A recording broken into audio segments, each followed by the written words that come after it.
প্রতিটা স্বামীর এটা জেনে রাখা উচিত যে একজন স্ত্রীকে ভালো রাখার জন্য শুধু ভালো খাবার, ভালো বাসস্থান এগুলোরই প্রয়োজন হয় না, তার একটা আত্মার শান্তিরও দরকার হয়।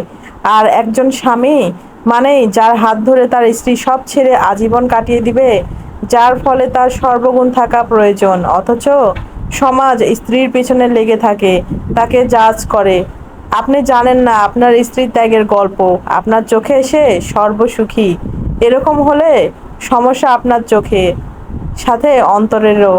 আপনি আসলে তাকে উপলব্ধি করতে পারেন না।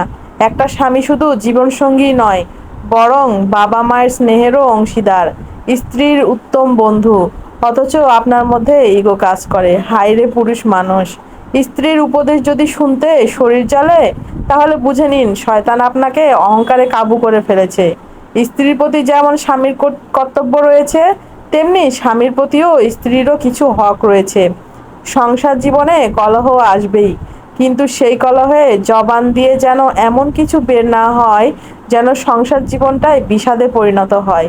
জীবন কেটে যাবে, কিন্তু জবানের কষ্টের ঘা কোনো মলমেই শুকাবে না। স্ত্রী অনুভূতিগুলো তার হয়ে ভাবলে বুঝতেন তাকে। বিশ্বাস করুন, জগতের সব নারী ভালোবাসা, আদর ও আহ্লাদের কাঙ্গাল। এসব দিয়েই প্রতিটি নারীকে সহজেই কাবু করা যায়। আপনি একটু ভাবুন, স্ত্রীর পরিবার থেকে কেউ আপনার বিরুদ্ধে কিছু বললে আপনি মারাত্মক চটে যাবেন, হয়তো কোনোদিন শ্বশুরবাড়ি পাও রাখবেন না। অথচ প্রতিনিয়ত আপনার স্ত্রীকে এটার সাথেই যুদ্ধ করতে হয়। সেখানে আপনিই পারেন না ফ্যামিলি ছাড়া কাউকে আপন করতে, সেখানে তার উপর কিভাবে চাপিয়ে দেন যে অন্য একটা পরিবারকে সে আপন করে নেবে, শত কষ্ট, শত যন্ত্রণা, সব কিছুর মাঝেও। মেয়ে বলে কি মানুষ না?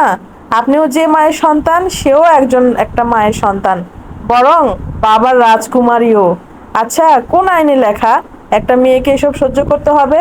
না রাষ্ট্রীয় আইন, না ইসলামিক শরিয়ত।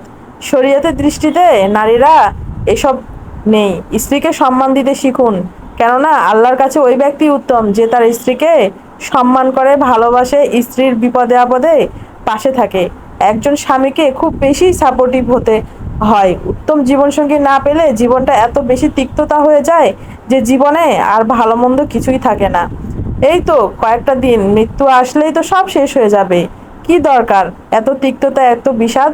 যে কয়টা দিন বেঁচে থাকবেন, আপনি স্বামী স্ত্রী দুজনে মিলেমিশে থাকবেন, একজনের বিপদে আপদে পাশে থাকবেন, কেউ কাউকে অপমান করবেন না, এবং কারোর উপর কোনো অপমান হলে সেটার আপনারা প্রতিবাদ করবেন। এটাই।